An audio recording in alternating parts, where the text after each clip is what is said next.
Ya. Bab sholatil marid, sholatnya orang sakit. Jadi yang diikuti pertama adalah ayat surat Al-Baqarah 238. Tapi yang perlu menjadi catatan adalah prinsip dari sholatnya orang sakit apa?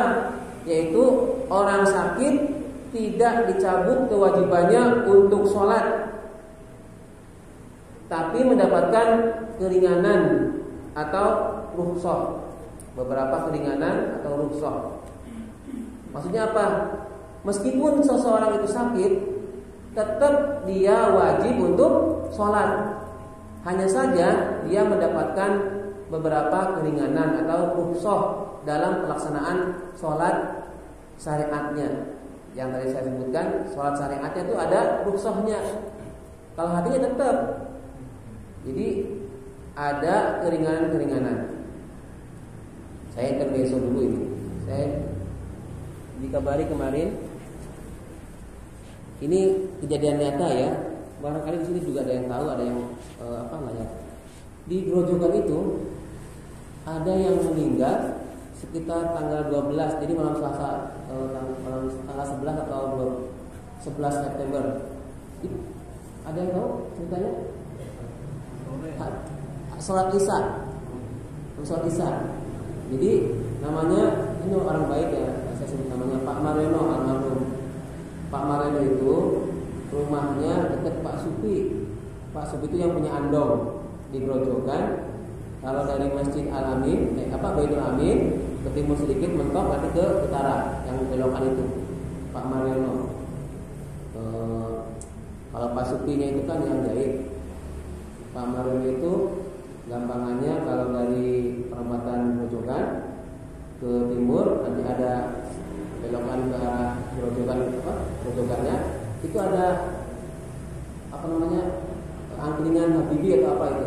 Nah itu cucunya Habibie. Nah Pak Marino itu apa istimewaannya? Jadi ini bisa ceritakan. Begitu rakaat Isya terakhir, Sholat Isya berjamaah itu shaf pertama di sekitar sebelah kanan imam. Ketika tahiyat, duduk tahiyat terakhir itu mau sujud. Jadi habis duduk belajar sujud, kemudian sujud, blosor gitu. Si imam itu paham. Yang imam itu teman saya, namanya Pak Yoyo, dosen 2 adik. Karena suara brok itu kemudian ada suara napas seperti yang orang lagi najah itu, ditarik napasnya. Tapi tetap dilanjutkan sholat. Kan posisinya sedang duduk gini, duduk antara dua sujud itu, kemudian mau sujud terakhir, di rakaat terakhir mau tahiyat akhir itu. Tapi dia terus beliau itu nggak bangun lagi, yang lainnya bangun. Kemudian salam, imam langsung peka, siapa tadi? Ternyata itu. Langsung dia bawa ke rumah sakit RC, tapi sudah meninggal sampai sana. Itu siapa yang nggak kepengen? Jadi meninggalnya itu pas sholatnya belum selesai, tapi hampir selesai karena belum salam. Jadi ada orang menyebutkan orang itu bagaimana kebiasaannya. Kalau dia biasa sholat, bisa jadi wafatnya pas sholat. Ada yang begitu berani, aku nggak mau sholat. Kenapa? Nanti pas sholat meninggal. Nggak begitu ya. Malah bagus kalau ada husnul khotimah. Jadi ada keadaan akhirnya itu sedang ibadah. Makanya ada yang menyebutkan sholatlah kamu seperti seolah-olah kamu itu ini sholat terakhir. Itu saya ceritakan yang real. Pak Mario itu duduk di antara sujud, mau sujud, gosok terus meninggal. Nah, sampai ditolong, dibawa ke RC, tapi sudah tidak tertolong. Tidak diumumkan. Saya tanya, diumumkan nggak kalau ada yang meninggalkan bisa dibawa ke masjid-masjid? Enggak. Jam 7-an kurang kan ya, jam 7 pokoknya Isya, jam 12 langsung dimakamkan.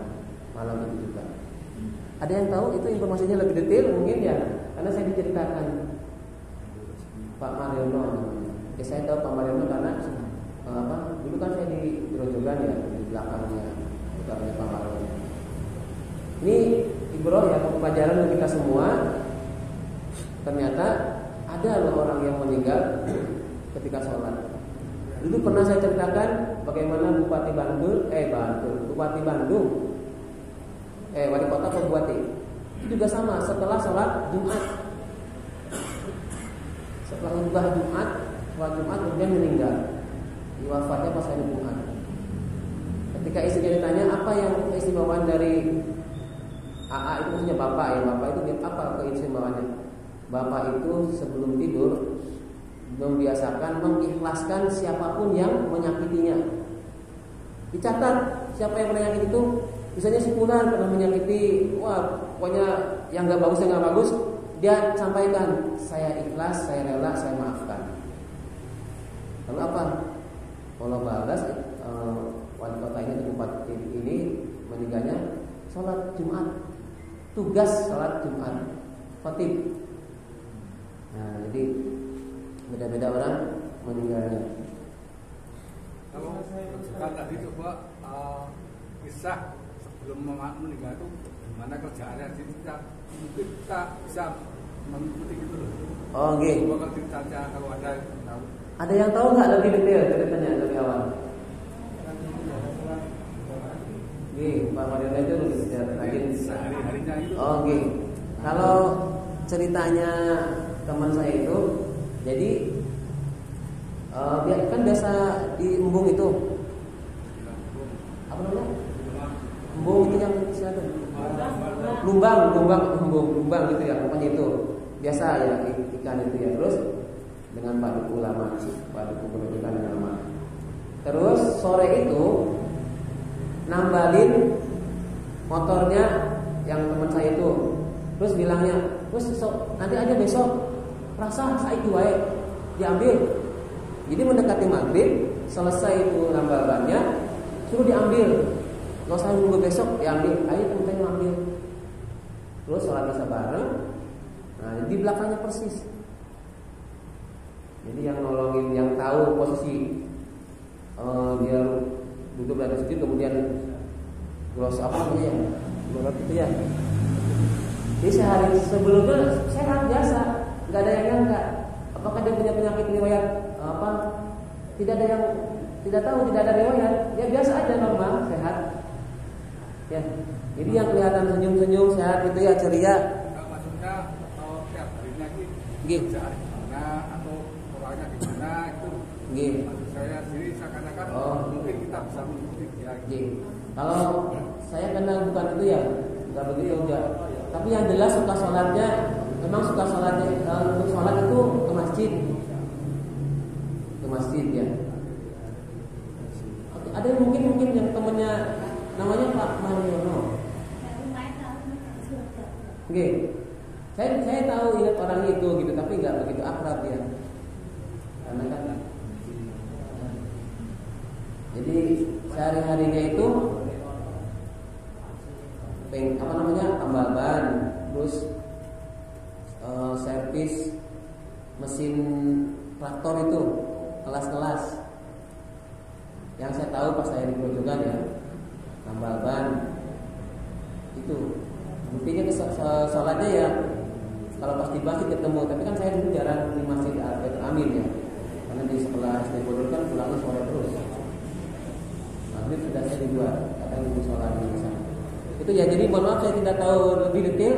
Tapi poinnya itu adalah ini pembelajaran, ternyata sedang sholat wafat. Nah, kita mudah-mudahan husnul khotimah di antaranya itu sedang beribadah, kemudian wafatnya itu sedang beribadah. Makanya apa? Jangan main-main dengan kematian. Ya, kan kita tidak tahu. Temannya jenengan juga ya, yang maksudnya boncengan gitu kan? Biasanya boncengan, kalau pas pulang itu suka godain berdua itu. Ini senior-senior, tapi kalau pas pulang ngerti-ngerti kan sudah meninggal kan, akhirnya pernah sempat burjo barang ya Pak ya. Nah itu kita tidak tahu ya. Oke, nah itu apa namanya itu? Buat pembelajaran untuk kita semua.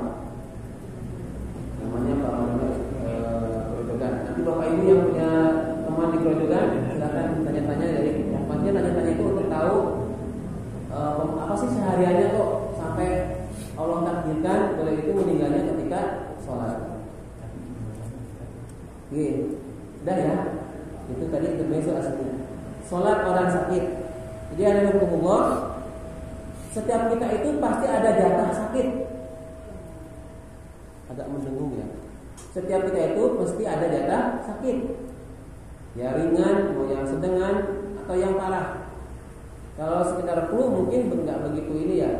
Tetapi ada barangkali ada anggota tubuh yang secara fungsinya itu tidak maksimal. Mungkin kakinya tangannya, kakinya, badannya pegel dan lain, sehingga untuk gerakan sholat tidak sempurna, itu yang disebut sebagai sakit. Maka apa? Meskipun dalam keadaan demikian, dalam keadaan sakit, tetap harus sholat.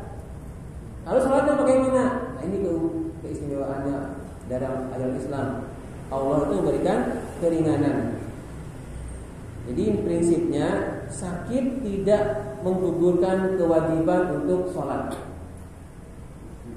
Sakit saja, orang yang sakit tetap harus sholat.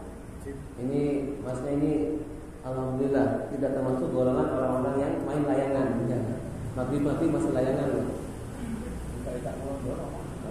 Itu tempat menunggu tiwang mungkin. Sampahnya banyak ya. Sesakit parah apapun, Pak. Ribet? Sesakit parah apapun. Ya, sesakit parah apapun. Meskipun sakit parah, selama dia masih ada detak jantung, maka kewajiban sholatnya tetap ada. Nah, nanti bagaimana kalau yang sakitnya koma, bagaimana kalau dia pingsan, kalau dia nggak sadar, terus dia meninggalkan beberapa waktu sholat. Nah, nanti kita akan bahas. Kalau untuk posisinya kan parah misalnya, dianya tuh dolar gitu loh. Tapi kalau ambil misalnya nggak bisa, gimana cara jalan? Ya, bagaimana kalau orang yang sakitnya parah sehingga terkendala untuk ambil air wudhu untuk bersuci ya. Nah, jadi di sini akan dijelaskan. Dia akan sedikit terjawab ya, diurutkan. Sudah ada 2 pertanyaan ini. Saya lanjutkan lagi. Lalu yang kedua prinsipnya adalah lakukan perihal sholat selama yang bisa dilakukan, meskipun gerakan atau bacaannya tidak sempurna. Ini dalam mengutip, ini Imam Asy-Syafi'i ya, mengutip dari surat At-Taghabun. Fattaqullaha mastata'tum, bertakwalah kalian semua kepada Allah semampu kalian. Di antaranya bentuk takwa adalah sholat. Lalu menuju kepada kaidah hadis, kaidah usul fikihnya itu ma la yudraku kulluh la yatraku kulluh. Kalau ada sesuatu yang tidak bisa diambil semuanya, maka apa? Jangan meninggalkan semuanya. Jadi kalau misalkan ada sholat kok nggak bisa berdiri, bukan berarti nggak boleh sholat, bukan berarti boleh nggak sholat. Tetapi apa? La yatraku kulluh, jangan meninggalkan semuanya. Ini maka lakukan apa sebisa apapun gerakan kebacaannya yang mampu, tetap dilakukan. Makanya selagi kita masih mampu untuk berdiri, untuk duduk, maka apa? Maksimalkan berdirinya kita sholat adalah berdiri atau qiyam sholatnya itu tenanan yang benar-benar berdiri. Ketika iktidal pun sama tumaninahnya, ketika rukuk pun, ketika sujud pun dimaksimalkan. Selagi kita masih bisa mendekati sempurna. Kan ada beberapa teman kita ya, kalau subuhan itu ada di antara kita itu jamaah maksudnya yang untuk duduk di antara sujud nggak bisa sempurna. Ada yang kalau subuhan ya duduk. Nah, kita yang alhamdulillah malam hari ini sampai saat ini masih kuasa untuk duduk atau untuk berdiri kuat sholatnya seperti dia lazimnya, maka maksimalkan. Jangan sampai menyesal, merasakan betapa pentingnya berdiri atau iktidal yang sempurna, rukuk, sujud yang tumaninah itu setelah kita sakit. Ketika sakit pinggang baru merasa, aduh sakit banget, aku pengen tumaninah rukuknya, padahal nggak bisa, baru sadar. Makanya ingat 2 perkara sebelum 2 perkara. Adanya itu sakit sebelum sehat sebelum sakit. Kemudian yang ketiga catatannya, ini menurut Imam Syafi'i, tidak boleh mengarang sendiri untuk kaifiat atau tata cara sholat orang sakit. Jadi tetap ada patokan yang bakunya. Itu catatan utamanya. Lalu apa saja bentuk keringanan yang syar'i untuk orang yang sakit? Pertama, keringanan dalam bersuci. Ini yang menjawab dari Pak Badawi. Bagaimana kalau ada orang yang dia itu nggak bisa, jangankan mau bangun, mau ambil air wudhu, tayamum, sudah nggak bisa gerak. Maka apa? Terakhir, isyarat bersuci dia itu dengan kalau bisa yang dengan tayamum. Nggak bisa tayamum, nggak bisa gerak, sudah membayangkan sedang wudhu atau tayamum. Jadi ada keringanan dalam bersuci. Ini bagi orang yang sakitnya, ini sakit parah ya. Kan sakit ini ada yang sakit dia biasa, tapi ketika wudhu ya bisa normal. Tapi untuk berdiri nggak kuat. Mungkin ketika ruku dia nggak bisa nggak bisa sempurna. Ya.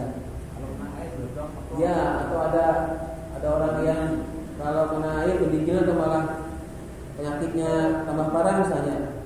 Ada keringanan dalam rukhsahnya dalam bersuci. Lalu yang kedua, keringanan seandainya tidak bisa berdiri. Dalam hadisnya, shol qaiman, salatlah sambil berdiri. Fa ilam tastati, apabila kamu enggak bisa salat yang berdiri, fa qaidan, maka duduklah.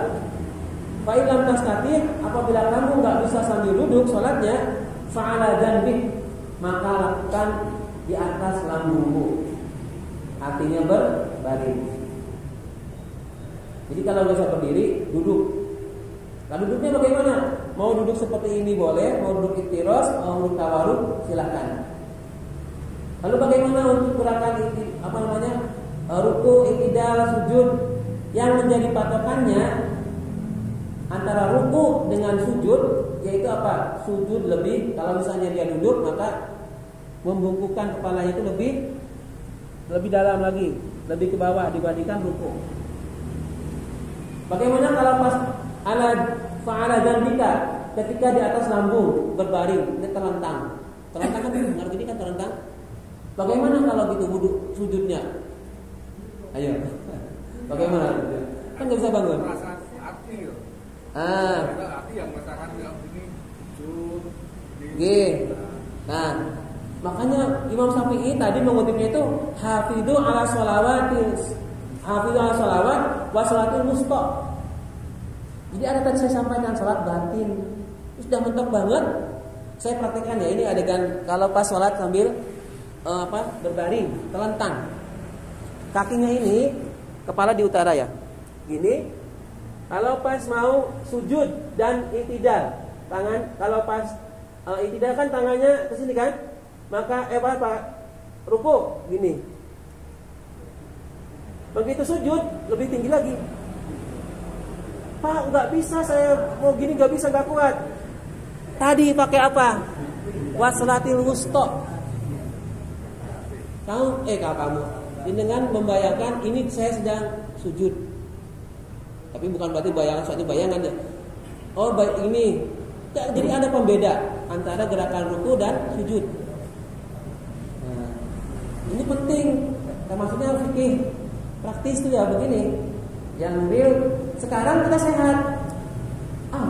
Ngomong kenal kalau sholat orang sakit. Kapan-kapan itu mesti akan merasakan. Setiap orang itu ada masa-masanya sakit. Kena apa namanya deh? Saya pernah kena kertas itu tajam ternyata. Ngeprint, kertas itu tajam, melukai. Akhirnya apa itu? Gara-gara kertas aja udah gerakan tangan mewudu nggak bisa. Perih karena kertas loh, tipis kan, tapi lumayan tajam. Nah itu bagaimana? Ada rukhsahnya ketika bersuci. Jadi anggota wudu yang bagian ini nggak kena air. Nah kalau kena air malah perih kan, sakit. Maka apa? Yang lainnya dimaksimalkan, anggota bersuci yang lainnya. Gitu. Lalu yang ketiga, keringanan tidak bisa ruku. Sama yang tadi ya, sama satu sepaket dengan sujud. Keringanan tidak bisa sujud. Ini saya yang tadi saya sebutkan dengan ada anggukan itu, ini merujuk kepada hadis riwayat Tabrani. Ini stata'ata, seandainya kamu sanggup antas sudah untuk sujud ala ardi, di atas tanah, maksudnya seperti normal gini, lakukan. Kalau mau begitu silahkan lakukan. Wa illa, tetapi kalau seandainya nggak bisa, fa'au min imana, maka lakukan anggukan. Yang tadi itu saya contohkan. Was'al sujudaka, dan jadikanlah sujudmu itu, ini kita tanya, ahfadho, lebih rendah min ruku'ika, dari gerakan ruku'mu. Jadi kalau pas lagi sambil duduk berarti apa? Ruku segini. Kalau sujud lebih membungkuk. Untuk membedakan ahfadho, jadi lebih rendah. Lebih rendah lagi. Bagaimana kalau yang tadi berbaring? Kalau yang ruku itu segini, misalnya bangunnya, kalau yang sujud lebih lagi. Ya kan beda karena posisinya berbaringnya. Tetapi yang utama itu kalau bisa sholatnya itu bukan begini tapi di lambung. Jadi menghadapnya seperti orang meninggal, kepala di utara, kalau di kita ya di Indonesia, kepala di utara, kaki di selatan, miringnya ke kanan. Jadi tidurnya gini, miring. Tidurnya sholatnya, ya. Zanbik, ada yang memanai ini tuh di atas lambung. Jadi, kemudian keringanan tidak wajib sholat berjamaah bagi orang yang sakit. Bagi orang yang sakit itu ada keringanan, terutama bapak-bapak, tidak berjamaah, tidak apa-apa. Yang diutamakannya adalah sholatnya, bukan berjamaahnya. Lalu bagaimana dengan orang buta? Kalau enggak setelah sakit, kalau enggak ikut jumatan gimana? Soalnya kemarin temanku yang sudah bilang kemarin itu tuh, itu gimana ngomong? Dia tahu menanya berdiri aja susah gitu tuh. Ngomong dia malah habis dia kan tiap apa di sini kalau jumatan malah ngomong sama aku, kalau enggak sakit apa-apa enggak jumatan, mana itu? Makanya aku batin ya itu sopos ya, ngerti-ngerti ya. Jadi untuk karena laki-laki itu ada kewajiban tambahan ya, untuk khusus laki-laki sholat Jumat. Bagaimana sholat untuk sholat Jumatnya bagi orang sakit? Termasuk rukhsah. Ada keringanan tidak wajib sholat Jumat bagi laki-laki dewasa atau balik sedang sakit. Kalau sakit ya, sakit penana. Kalau sakitnya cuma flu aja kok.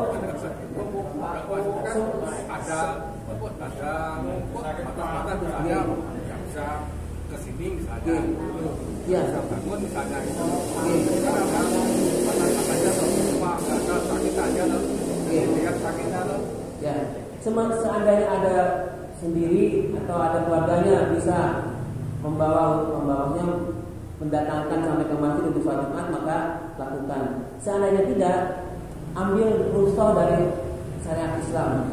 Keringanan tidak wajib sholat Jumat bagi orang laki-laki yang sakit, tapi tetap sholat zuhur. Bukan berarti gak sholat Jumat, yes, aku rasa sholat zuhur. Enggak, tetap harus sholat zuhur karena berganti tidak sholat Jumat laki-laki ya. Ini langsung dibahas. Jadi keringanan tidak wajib sholat Jumat bagi yang sakit. Kenapa? Kan hadisnya jelas. Orang yang sholat Jumat itu disebutkan untuk 4 orang, untuk 4 golongan. Yang pertama mamlukun, yang merdeka. Yang tidak, maksudnya yang tidak wajib itu mamlukun itu yang dikuasai budak. Yang tidak wajib sholat Jumat itu adalah mamlukun, budak, wa mur'atun, perempuan, wa sobiyun, anak-anak, wa maridun, dan orang yang sakit. Orang sakit itu tidak wajib untuk sholat Jumat. Hari ini jelas, harinya ya riwayat Abu Dawud. Sakitnya ya, ini sakit.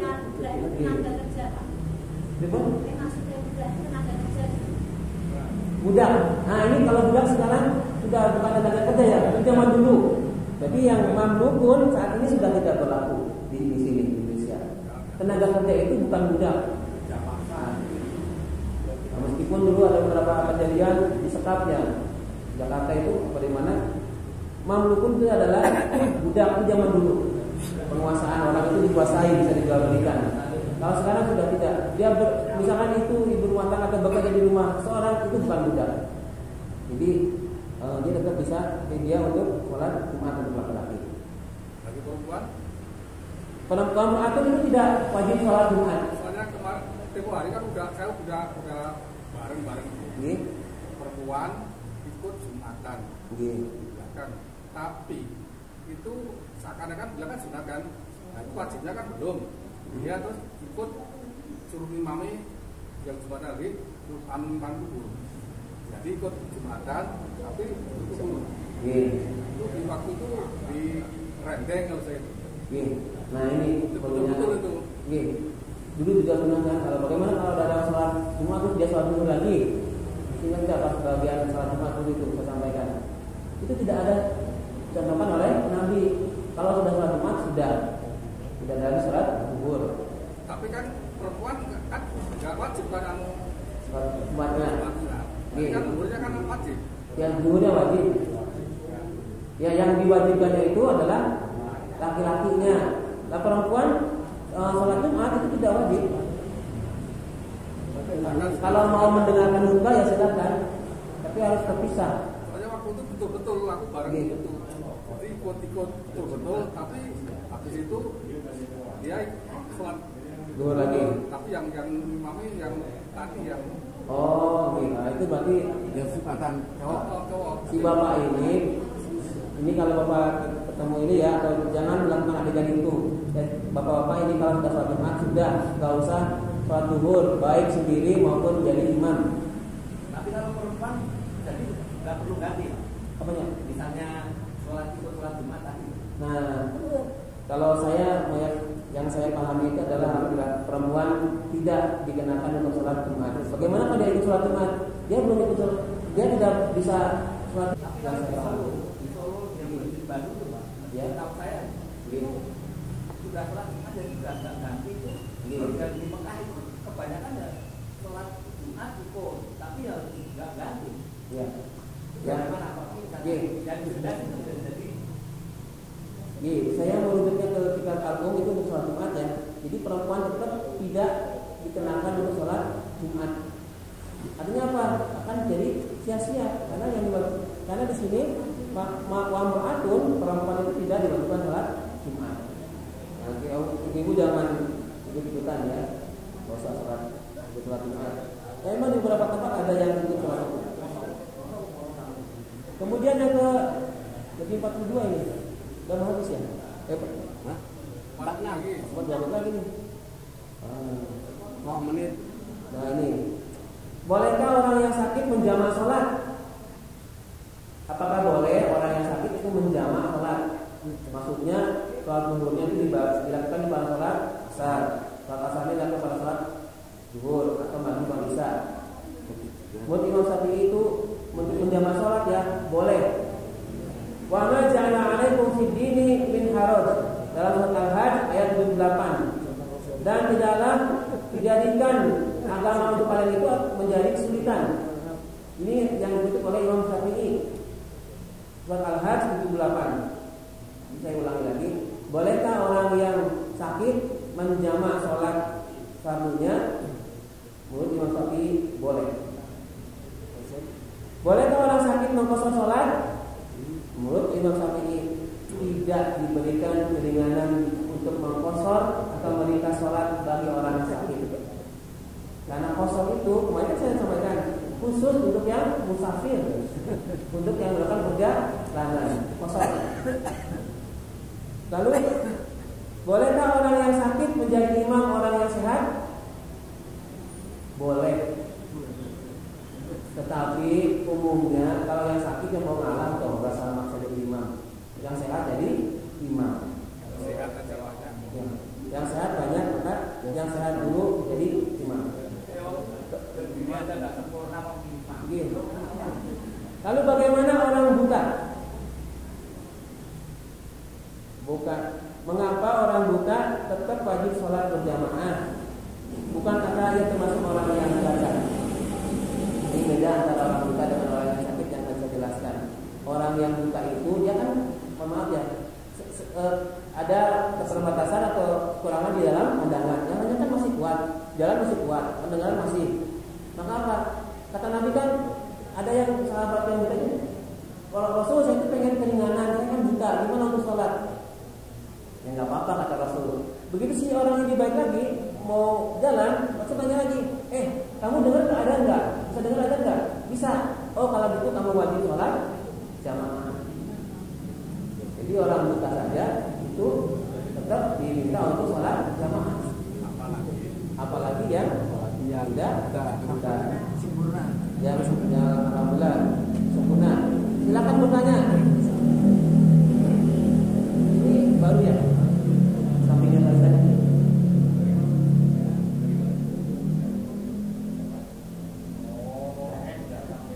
Musafir. Oh ya ini nggak apa-apa ya. Saya tidak dengar.